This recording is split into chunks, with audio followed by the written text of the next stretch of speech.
you fall down there. Do you want us to roll? I think I'd like to sit on this chair. Okay, so you tell me to do microphones.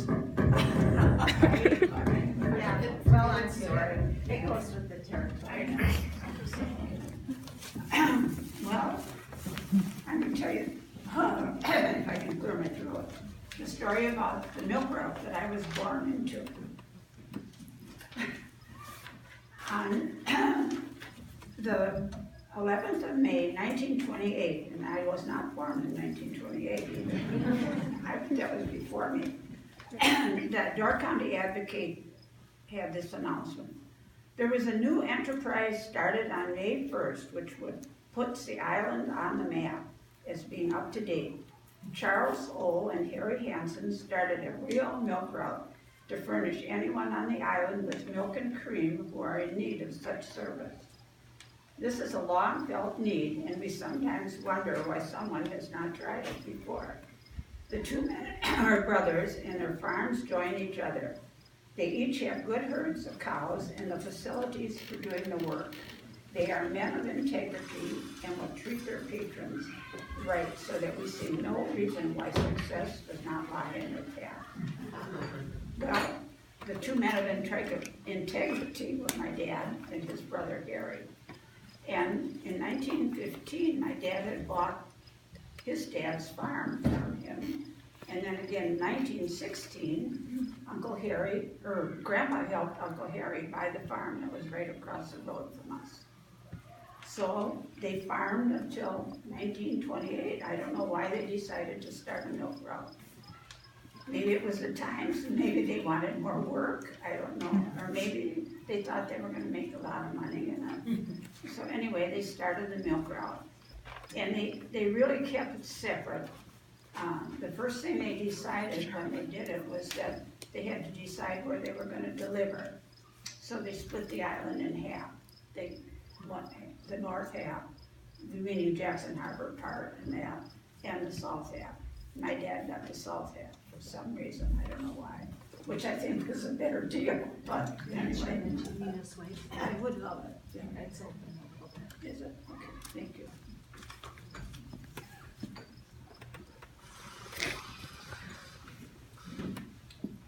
So anyway, they started to do this route.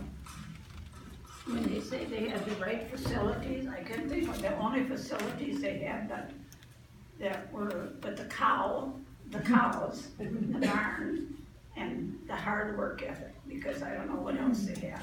And so that's the way it was.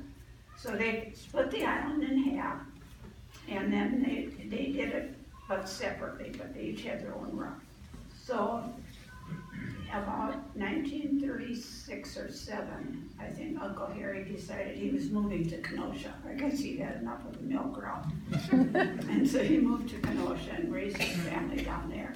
But Dad continued, so it was no longer Hansen Brothers Dairy, it was Evergreen Dairy. That was what we called ours. And so our facility was our barn, and then we had a big barn, and it was had a silo inside, which was very unusual to have the silo inside the barn. Had a granary, then we had the milk room and the cow barn. And there were, I think, 14 stanchions in the cow barn for cows. And they were always full as long as I can remember. And then we had the horse barn, we had 2 horses, and the bull. We had a bull also, which was important. So we had to, of course, we had no modern equipment at all, which even in my dad, I don't know why, never had a tractor, never had anything. He always farmed with just horses. And there was no electricity on the island, like Darrell said, until 1941. So there was kerosene lanterns in the barn. If you can imagine doing anything by a kerosene lantern hanging from the high roof of the barn. And no milking machines, there was nothing really except their own self. They did it.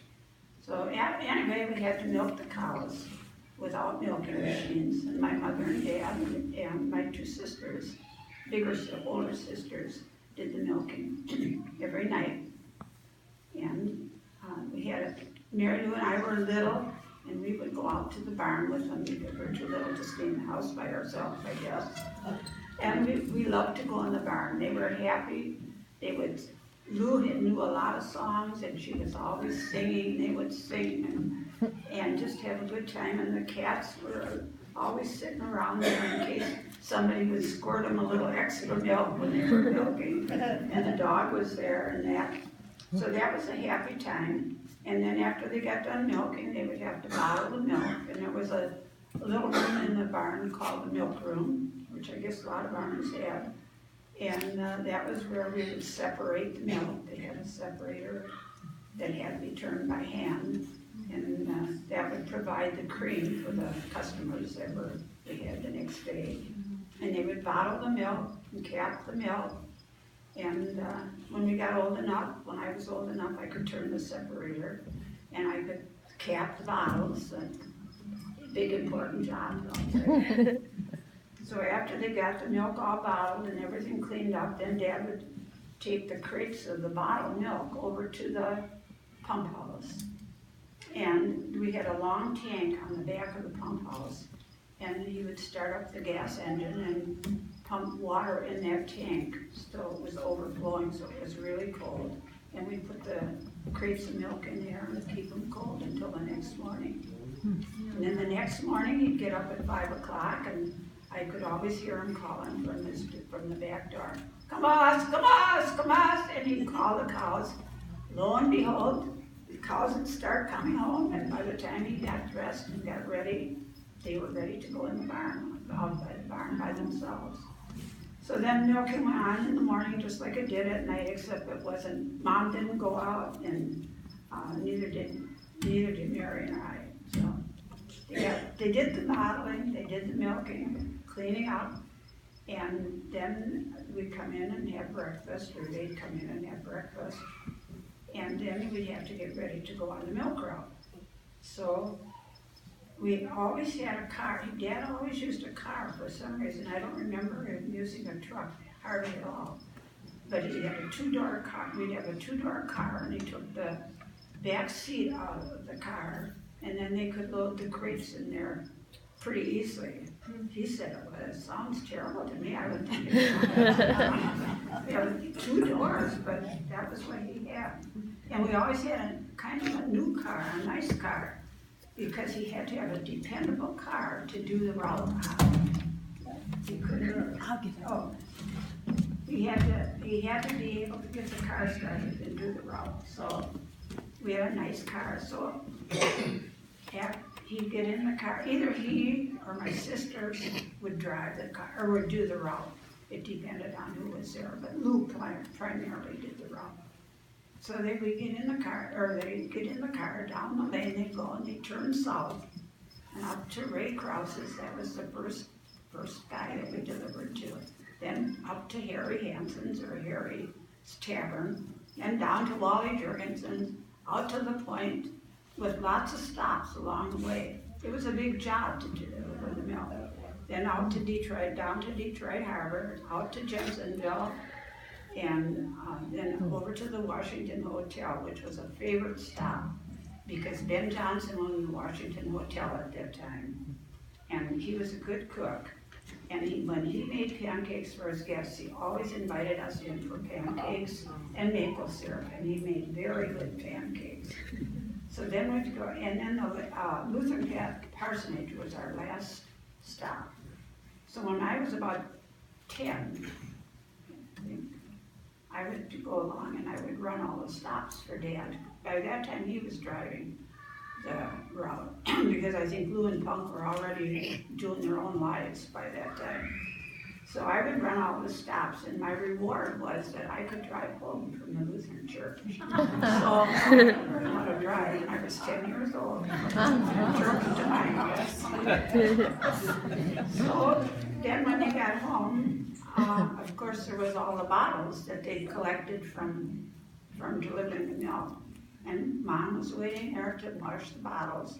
And she had to haul the water out in the winter, out to the barn to do it in the milk room. and they'd wash the bottles and that. But in the summer, they had like a little washing station set up on the back, south end of our garage. And they could take the hot water out there that they heated in the house and wash them there, and then they would dry them, turn them over and dry them in the sun. And so that's how the milk route went. In about 1941, I think, they decided to discontinue the milk route. I think the cheese factory was back in operation then, and they could sell their milk there.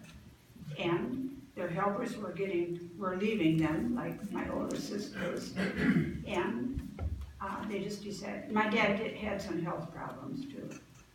So he still had his cows, but then when he had a stroke, he decided that he had to get rid of the cows, so he did that. But then when Ed Anderson started his potato farm, my dad went to work for Ed Anderson, helped Jim Hansen manage the potato farm. So he was happy doing that, and my mother went to work on the potato harvester and on the planter. And she was as happy as a clam. She got her own paycheck, and she never had that before in her life. She got her paycheck. And all of us children are very happy that they went to work for Ed Anderson because they qualified to get Social Security. So they were independent their entire life, not only on Social Security, but with a little money to spare at the end. So we were all very happy about it. That's the story.